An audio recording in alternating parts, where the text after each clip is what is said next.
Well, we are going to dig back into kind of this last part of Ephesians and in talking about, the spiritual nurture of our children and really trying to focus on the spiritual aspect. And so we're going to look at two verses today, Ephesians 6, verse 4, and then also in Deuteronomy chapter 6. And that's a vital passage in the Old Testament that the Jewish people saw as one of the most important passages, of the whole Old Testament. So let me start by reading those verses. Ephesians 6:4. Fathers, do not provoke your children to anger, but bring them up in the discipline and instruction of the Lord. And then it says in Deuteronomy, and these words that I command you today shall be on your heart. You shall teach them diligently to your children. You shall talk about them when you sit in your house, when you walk by the way, when you lie down, and when you rise. You shall bind them as a sign on your hand, and they shall be as frontlets on your eyes, and you shall write them on your doorposts of your house and on your gates. We're going to talk a little bit about what that all means, but it's so practical, so real. Let me open in a word of prayer. Father, I thank you for the privilege that we do have to be here. Father, to be able to celebrate what you're doing, to celebrate these kids and their testimonies of life, to celebrate how you're working and bringing people into our church community, and the hope that we have because of faith. The hope that we have in the midst of a confused world because we have the timeless truth of your word that still works, that still guides, that still puts kids on the right path. Father, I pray now your blessing on our time and upon our study of your word. Father, that you would encourage and challenge us as parents, that you would encourage and challenge grandparents and kids that are here today. Father, we pray this in Jesus' name. Amen. There's a sense that we are in unprecedented times. There are all kinds of challenges that our kids face. You look at all the social media and all the things that you hear about the damage that can do and how difficult it is. The impact of COVID and how that's impacted our kids and their development. Suddenly, you have numerous kids that don't even know what gender they are and that kind of confusion. You have an explosion of mental health problems and depression, not only amongst teens, but even amongst grade school age kids. And it's easy to feel overwhelmed. It's easy as parents. But in the midst of that, let me give you some encouragement. God's word speaks to us and it gives us principles that are true. And what we need to realize is that while times have changed, God's character has not changed, God's truth has not changed, human nature has not changed. So we can still go back to these truths, and they are every bit not only as relevant, but practical and bring hope and healing as the day where they were first written. And we've been looking at these last couple weeks, this passage in Ephesians, and looking at some really practical teaching about parenting and how do we do this. And if you haven't been with us, I'd invite you to go back and to access those online. But this morning, I want to really focus on out of all the things that we could do, the idea that the most important, the highest priority should be our investment in our kids' spiritual life. Even if we go back to Ephesians, you see in the book of Ephesians, this is what's emphasized. We saw a couple weeks ago in Ephesians 6:1, it says to children, it starts off and it says, children, obey your parents in the Lord, for this is right. Then to parents, fathers, do not provoke your children to anger, but bring them up in the discipline and instruction of the Lord. So the beginning and the end of this whole section says the focus is that we need to focus on the Lord. That needs to be the center of our parenting. That we need to be able to focus on his word and teaching his truth and helping kids discover a relationship with the Lord. But even as we do that, how do we start? Well, I think one of the things that we do is we look at the context of Ephesians, and you realize everything that he says to us as parents is built on what he first of all said to us in family and marriage. That there's a sense that we need to start parenting according to God's design for the family. And so if we look at this, we say, okay, what has God taught? Over the years, I've heard countless people say, well, when we have kids, they're the center of our life. I'm going to sacrifice everything else to our kids, even a marriage. We're going to put that on the back burner. I want to be the best parent that I want to be. I want to give my kids everything that I can. Now, is that a good idea?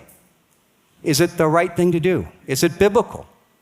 Well, it sounds good, being sacrificial to our kids, sacrificing everything, but is that what the Bible teaches? And I'll ask, is that even the most loving and beneficial thing to do for our kids?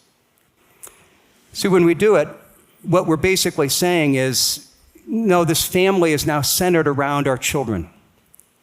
But the Bible teaches that the center of the family isn't the children. If you look in the Bible, it's really clear. The center of the family is the marriage. not the children. Now, I know this goes against the teaching of the world, world's wisdom, and even what is sometimes taught in churches. We're told that if you're really a loving parent, you will sacrifice everything for your child. If you're going to do that, you're going to give up everything else. That's what matters most. And I've talked to parents, and sometimes that they will brag about how they do that. Oh, yeah, my kids, they're so busy. They're in this league and that league, and I'm driving them here, and we're seldom at home for dinner. And boy, I don't remember the last time I spent time with my spouse, and we're so busy. Well, let me step back and ask you, what are you teaching your children when you do that? What you're teaching them is that they're the center of the universe and that they should expect people to serve them and to organize their lives around them. Now, is that what you should be teaching your children? Is that what's good for them to hear? No, we should teach them they're important, but the center, not only of the universe, the center of the family, it isn't them. It's not that everyone is there to serve them. The center of the family is the marriage. You see that all the way back to Genesis. You see in Genesis, when God is creating the family, where does he start? Genesis 2:24, therefore a man shall leave his father and mother and hold fast his wife, and they shall become one flesh. And so then you see in a few verses before what we're looking at are in Ephesians 6, when it gets to parenting, in 5:31, Paul quotes this exact verse, word for word. And what he's doing and what the Bible is teaching is that the core of the family is when a man and woman come together, they make a lifelong commitment to each other, they join together as husband and wife, as one flesh. The core of the family isn't the parent-child relationship. No, the husband-wife relationship existed before there were children. That's the fruit of that relationship. And they're there for a welcome addition. They're a loved person that is welcome to be a part of that. But you know what? One day that child is going to go, and if it's a man, he's going to leave his father and mother and hold fast his wife, and they will become one flesh. And so while that parent-child relationship is vital, it's not the center. And if we understand that, we're going to understand that the greatest gift that you can give your children is a healthy marriage. It's a strong relationship between the husband and wife. Why? Because that's giving them a gift of security. It's giving them an example of love and commitment.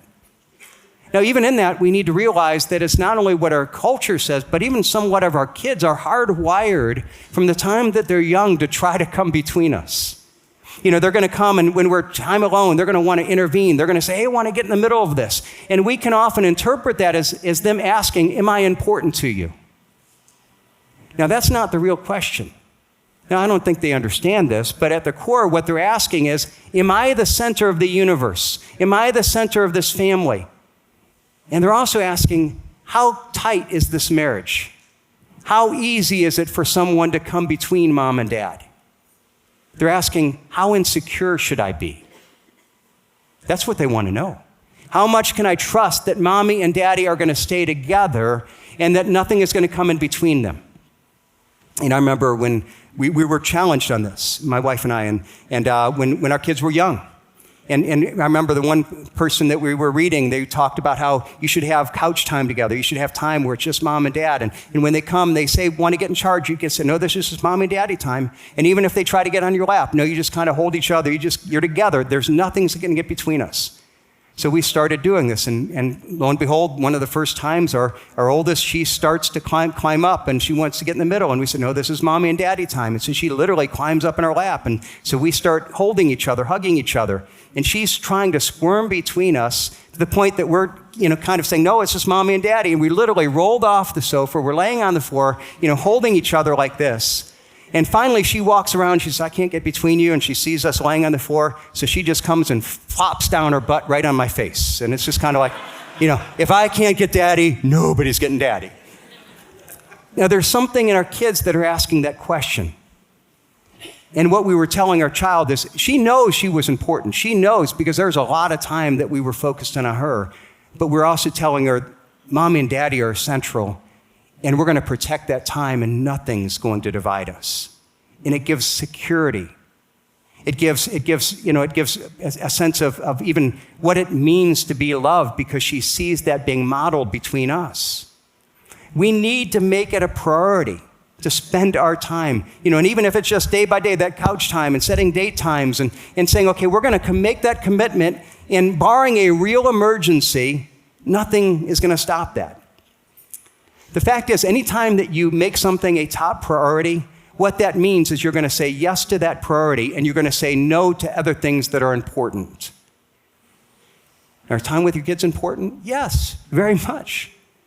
But if it's a top priority to say, I'm going to protect and work on my marriage, even at times when we feel more distant and I don't feel like it, no, we need to pursue each other here, then what we're doing is we're saying no to our kids. I'm saying yes to this, and that means that you're going to want to do things, and no, this is just mom and dad time.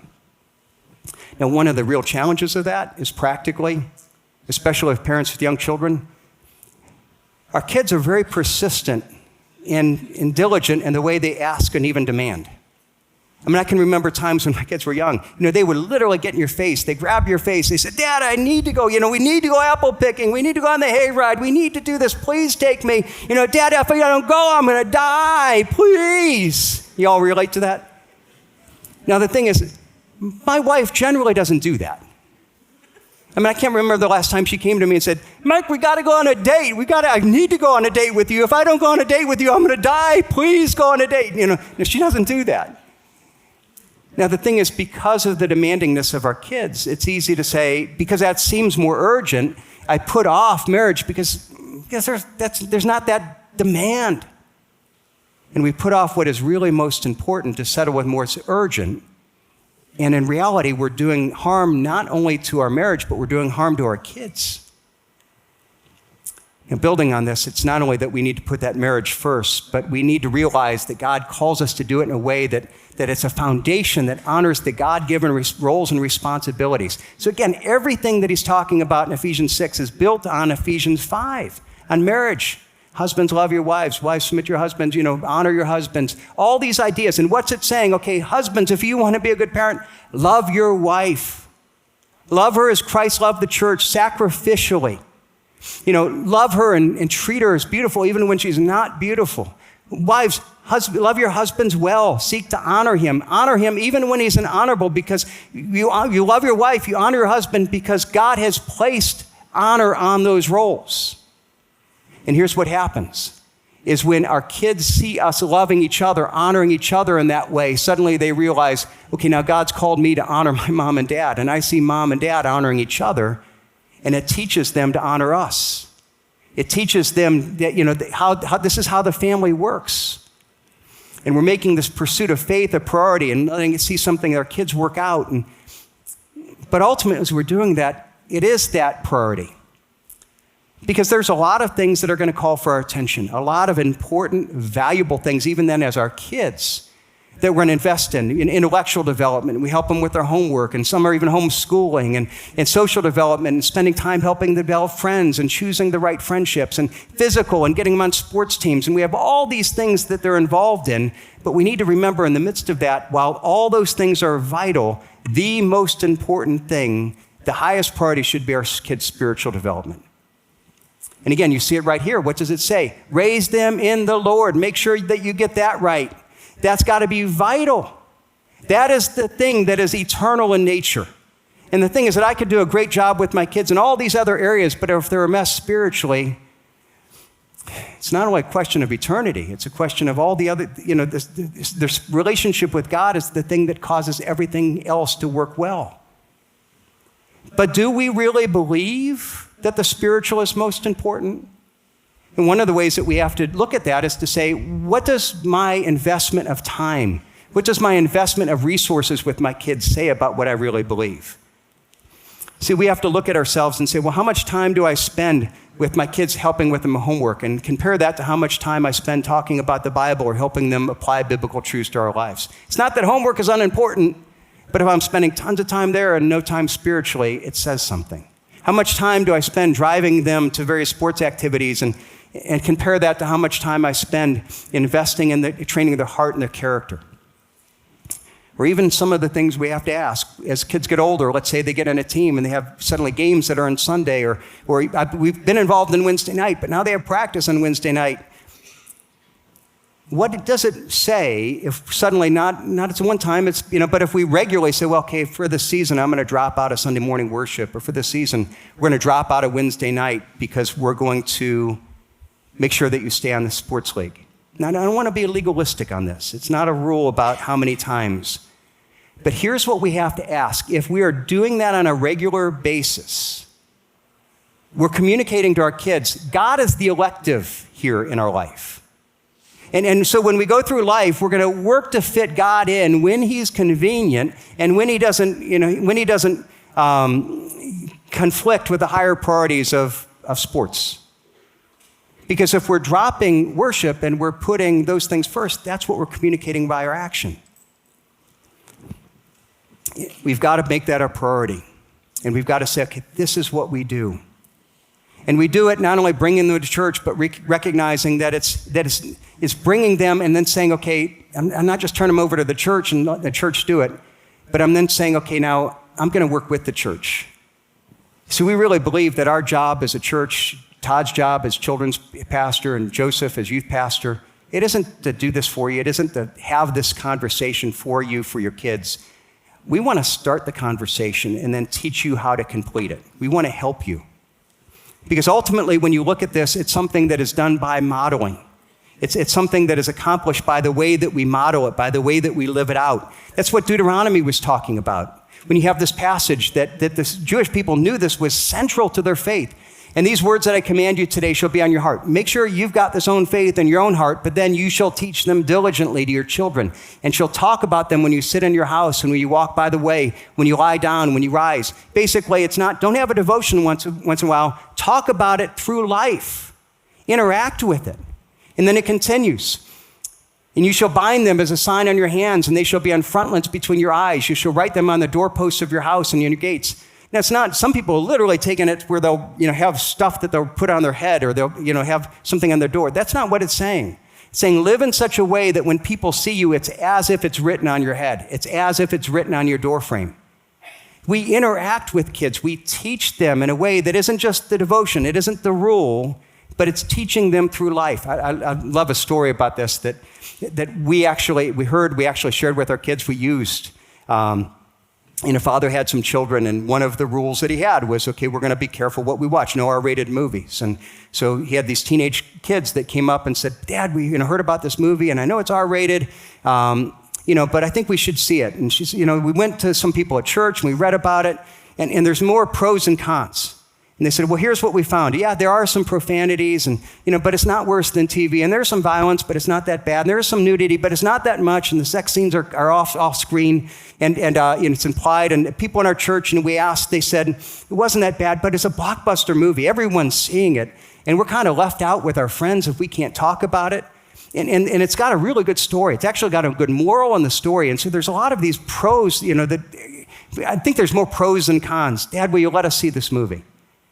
And the dad said, okay, well, let me think about it. And they thought, okay, maybe we won this argument. And they were all excited about it. And he said, well, I'll tell you tomorrow. And they come in the next day, and they call him in the kitchen, and he's got, on the table there, he's got a tray of brownies. And he said, okay, I'm going to let you watch the movie after you have one of my brownies. Now, let me tell you about these brownies.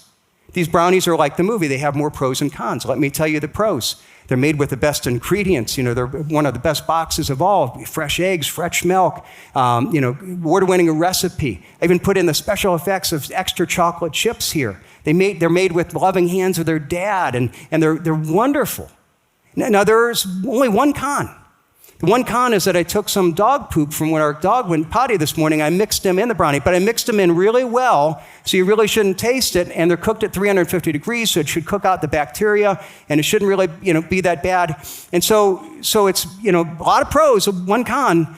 And therefore, if you want to eat one of the brownie, what you're doing is you're eating a brownie that has just a little bit of crap in it, and it's not going to impact you.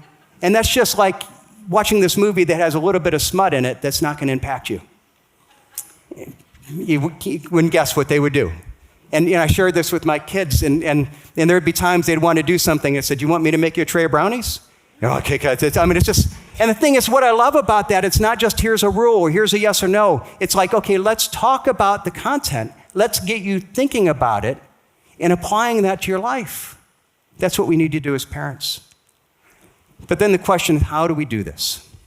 Is what the primary method that God has given us for raising our kids spiritually. I'm going to ask Todd to come and join me for this part.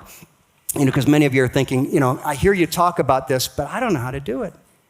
It's one thing for you to do it as a dad. You're a pastor and you don't understand these things. But even a couple weeks ago, you said, our kids didn't come with an instruction manual. They definitely didn't with us. And especially I wasn't given this model. I don't know how to do this. And so what we want to do is we want to say, okay, how do we do this? A lot of people say the first thing is, well, I'll bring them to church. I'll give them to Todd on Sunday morning and let Todd have those discussions, and then Joseph. And let me ask you, Todd. Many of us have done that.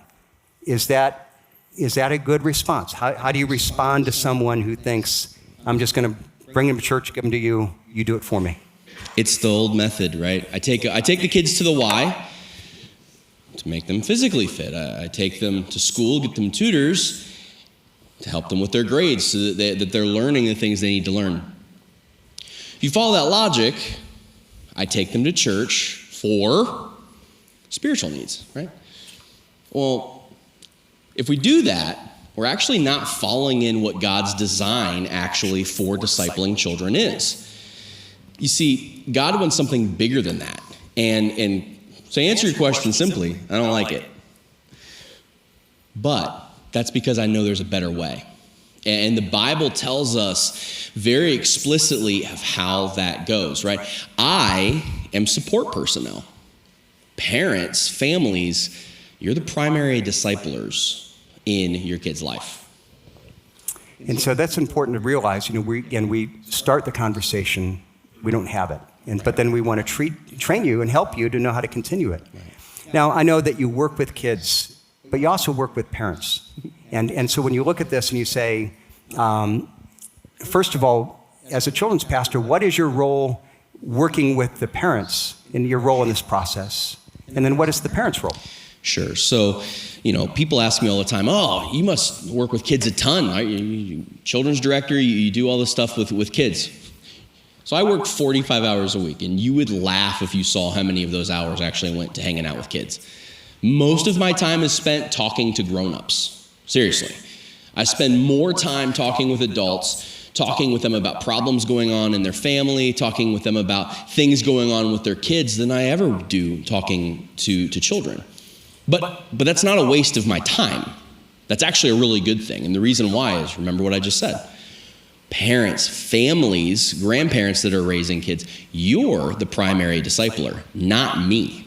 I'm just support personnel. Flip that around.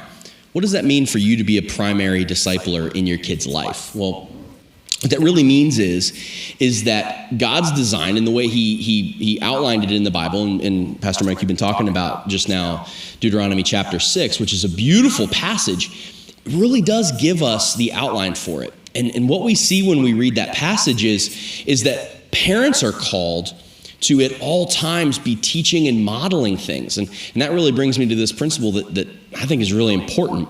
And that's this: more is caught than taught. For you as parents, for you as the family, your job is to be modeling all the time what it looks like to be a follower of Jesus Christ. And that's the role, right? So for you, it's to model. For me, it's to support. And I know even sometimes you look at it, sometimes the question that we often ask, we think we're doing good, is, after church, we ask our kids, what did you learn today? Is the famous question. Yes, and that's a good question. Is it the right question? Is it the best question? Well, so what's the answer, the question is, what is their response? Do you know what their response is? Nothing. I didn't learn anything. Now, is that because Mr. Todd's boring? Or I don't remember. Or I don't remember. Yeah. It's not because Joseph and Todd are boring. That's not what it is. Matter of fact, what it is because what do they have modeled for them? Most of the time, what they end up seeing is you complaining about the bald guy, what he was saying on Sunday morning. You didn't agree with him.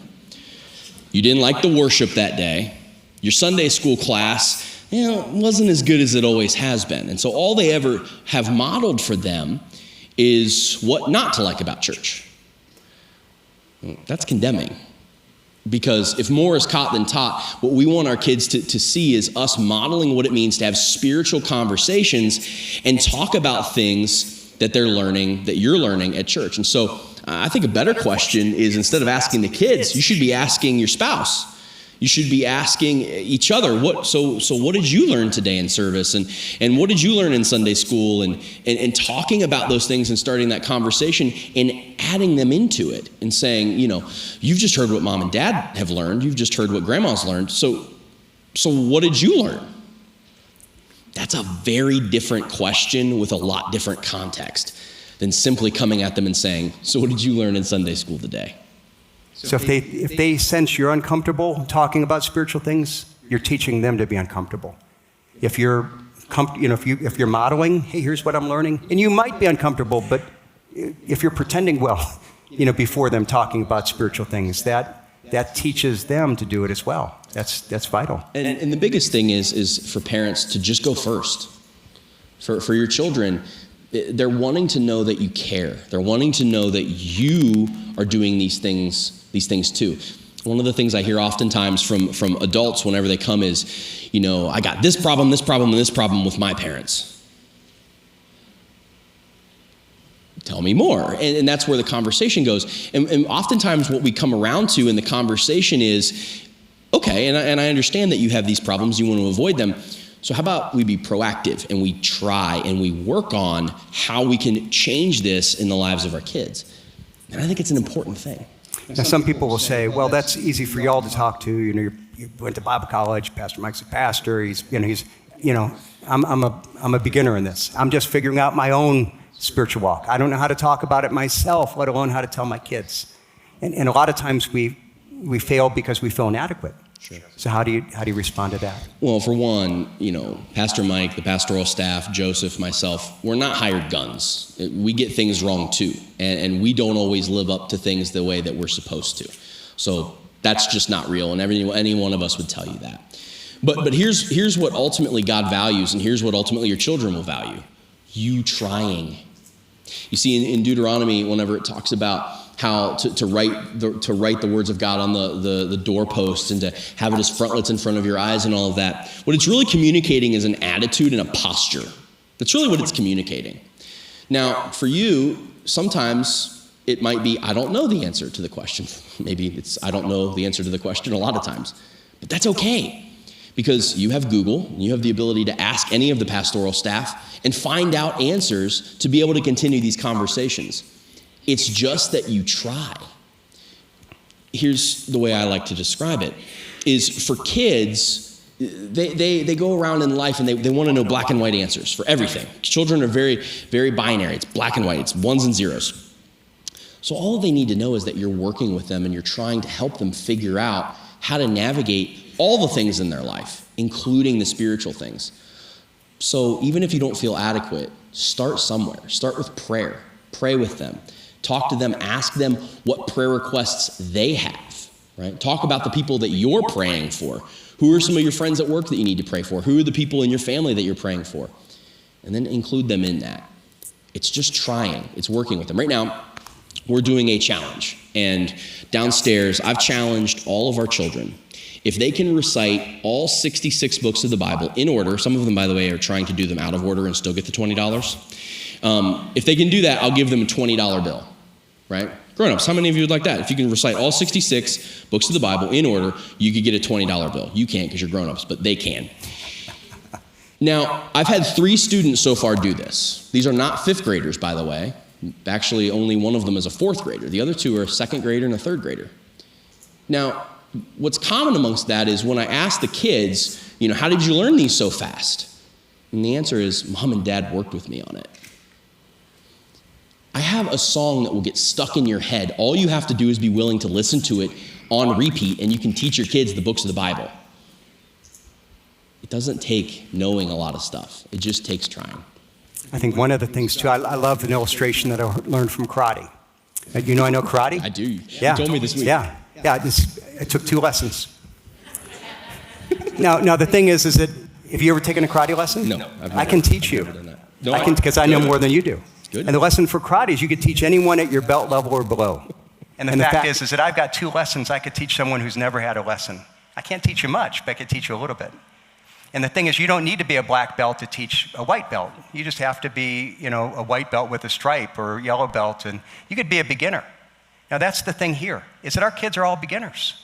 And if you've had 2 lessons and your kids have had no lessons, you're still more advanced, you can teach them. And I think even, you say, well, when we started with parents, we weren't just trying to figure this out. We're reading books. We always had people that had kids that were older than us we would learn from. We felt like we were just a step ahead of our kids. Sure. And we were just kind of like learning to say, okay, we want to stay a little ahead of them. If they're at a yellow belt, we just need to be a little above them. But all of you realize if your kids are beginners, as long as you've had one more lesson than them, you can teach them. And so don't fail to do it because you feel inadequate. Just do what you know and then continue to learn. And we have plenty of resources too. Today's book, the book that's out in the lobby, that's one resource. Mike, you mentioned a couple of others at the beginning of your message today. And we're going to continue to make more available. And we're going to put those in the library. We're going to do all sorts of stuff. There are tons and tons and tons of resources that you can have access to that are going to directly be able to impact your kids. You don't have to wonder where they are. That's our job being here, is to help you find them and to use them. Now, how about you have some people that are thinking, I did that, my kids are grown, it doesn't apply to me, or I wish you told me this 20 years ago. But basically, what you say to that older parent, that grandparent that feel just they don't have young kids at home. Here's what I would say to the grandparent is this. You can still be praying with your grandkids. You can still be modeling these things when you have time with them, right? That's always possible. But what about your own kids? You see, I call my mother every day. And one of the things that happens quite frequently is I'll say, Mama, I need to here are the things I need you to pray for me. Here are the things that I'm dealing with that I need your help thinking through. And Mom, here's kind of what's going on in my life. Parents, you never stop being a parent. I'm 30 years old. I call my mother every day, and I ask for her to pray about things with me. So if you have kids that are older than me, 30, 40, even 50 years old, you never stop being a parent. More is always caught than taught, and you still have influence. If you're sitting here going, hey, Todd, I don't really have a relationship with my kids, and because of that, I don't have access to my grandkids. Prayer is a powerful tool, and prayer should never be overlooked because God does incredible and amazing things, and oftentimes we don't see the results of what our prayers actually bring. And so you can always be praying for them. And for those of you who are really the primary spiritual developer and you're a grandparent, here's the deal. All the stuff that we've just been talking about, you can do these things with your grandchildren on your own. There's so many reasons to be encouraged, and there's so many resources available to do all of this. What I would say is that it's not too late to start now. Remember, you need to try, right? That's the requirement. If you're willing to try, God is willing to stand there with you. And so that's an important thing for us to remember. Lastly, let me build off that with the last closing word of encouragement. None of us do this perfectly. None of us are perfect parents. All of us have fallen short. And we need to realize that God is calling us to seek to be faithful while at the same time relying on God's grace. The fact is, if I do everything right and God doesn't show his grace to my kids, they don't come to know Christ, they're going to be lost. On the other hand, we've seen people where they come from non-Christian homes and yet somehow God leads them to Christ. They go back and lead their parents to Christ, and God's grace is what matters. And we've got to be careful not to, take the error of taking too much responsibility. Man, I messed up No, the fact of the matter is that we do our part, but at the same point, I've got to realize that God works. There's so many things that I could sit there and say, man, we regret this, all of us have messed up. And the fact is that what's the gospel? God, here's my brokenness, here's my weakness. I realize I can't fix it. I ask you to forgive me. I ask you to give me grace to bring in righteousness I don't have. We do that with our kids. God, here's where I am as a parent, and I realize that, that I need you. The greatest need is for God's intervention in their life, to pray for God's intervention. And never give up hope, because it's not about their ability to change or my ability to do it right or to somehow convince them. It's about God's ability to change a heart. And so we persevere But the thing is how does he do? Well, he calls us Deuteronomy 6. We do our part. There's a sense that what has he called us? It's our job is to share the truth. It's to live it out. And even if we haven't done that, start of it is we can come and say, in fact, it was interesting talking to Fran. She said it was okay for me to share this. We shared this story of these kids that were being baptized, and praise God. And Fran, who's helping with the little girls up there, said, boy, I didn't do this with my kids when they were young. But I knew her story, and I knew she had a son that she says, okay, I've come to know Christ. I've really been I'm living a testimony, but he's had years in addiction. And a couple years ago, we celebrated he came to know Christ. And just a couple weekends ago, he got married. And she's telling me about the gospel-centered nature of this wedding. And you say, what is that? It's a mom that said, I'm going to start here doing what's right, and I'm going to pray and ask God to work. And we celebrate God works. See, in this, we realize our job is to share the truth and then pray for God to work. And there may be some here that you're sitting there saying, man, I've fallen short. And okay, well, come before God and acknowledge that. Even with your kids, tell them, okay, here's where I've not been a good dad and a good mom. Let God's work and God's, even repentance in your life be an example for them. Let how you're learning be an example for them. And God will use that in powerful ways. And then pray for God to work. Pray that God continues to change you. Pray that God works in your kid's life. God's doing some amazing things. But I think the miracles that he's doing are just beginning. But it's bringing ourselves before him, bringing our kids before him, and praying that he will do the work that only he can do. We seek to be faithful. Our job is to share the truth, and then pray for God to intervene and do the rest.